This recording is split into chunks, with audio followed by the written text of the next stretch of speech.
In this video, I'm gonna be showing you the exact way to use two different Instagram account and Instagram apps on your Android phone.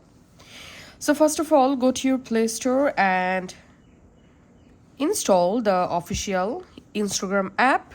Once the Instagram app installed, log into your first Instagram account. Now, to duplicate or clone the Instagram app, you have to install the clone apps.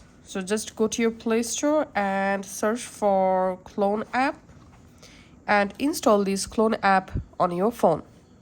Once it's installed, launch the clone app. And now tap on this plus icon to make a new clone for Instagram. Now from this app list, you have to find out the Instagram. Just tap on this plus icon next to Instagram. Tap on clone. It may take some moments to clone the Instagram app.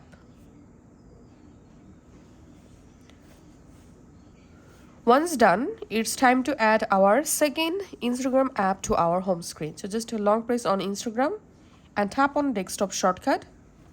Add to home screen, tap on add. Now go back to your home screen and here you will find your second Instagram.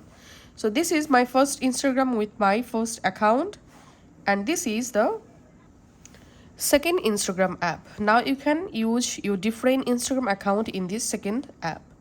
So this is how you can actually use two different Instagram apps with account in our phone. Thanks for watching.